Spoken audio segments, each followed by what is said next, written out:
Bonjour madame, bonjour monsieur. Aujourd'hui, je réaborde le problème séjourné. Parce que au mois de juillet 2014, il s'est fait soi-disant agresser par Pascal Enderschit. Il a déposé une plainte, ça a été marqué sur les journaux. Mais ce qu'on ne vous a jamais dit, et qui n'a jamais été marqué sur le Dauphiné Libéré, c'est que la plainte a été classée sans suite. Pourquoi elle a été classée sans suite? Simplement parce que Pascal Enderschit n'a jamais touché Denis Séjourné. Les nombreux témoins présents ce jour-là ont confirmé la chose.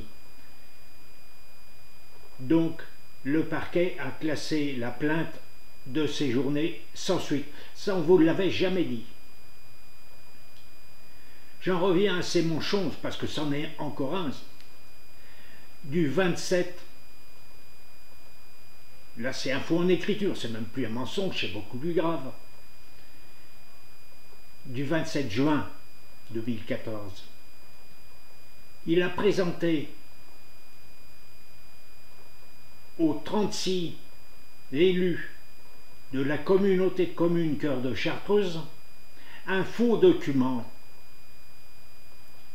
C'est la raison pour laquelle, l'ayant dit et écrit, je suis mis en examen, l'instruction étant terminée, c'est pour ça que j'en parle, j'ai été mis en examen pour diffamation et insulte, injure. Je vais avoir beau jeu devant le tribunal de raconter, puisque c'est tout écrit, qu'il a présenté un faux document. C'est pas sorcier. Je ne peux pas dire le document n'était pas fait et je vous le présente quand même. C'est grave. Mais il n'y a pas que ça. C'est des choses que moi j'ai découvert tout seul. J'ai les preuves tout seul. Il y a encore l'histoire de la grange Cotavose, enfin de l'atelier Cotavose. En 2015, Cotavose voulait vendre.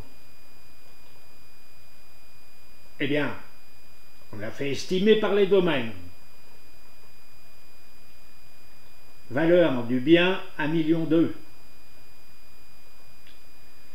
Ben, Séjourné, ça ne lui suffisait pas. Il a mis 400 000 € de plus. Et c'est pas vendable à 1,6 million.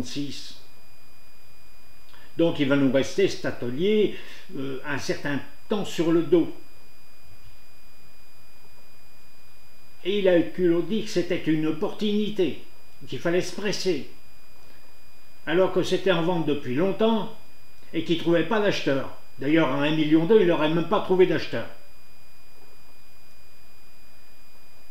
Alors je cesse aujourd'hui. Parce que ça me fout les boules. Quand je vois des choses comme ça, et les élus qui ne disent rien, qui font miam, miam, miam, miam, miam, ça me dégoûte. Faut l'arrêter, cet homme-là. Allez, bonsoir. À la prochaine.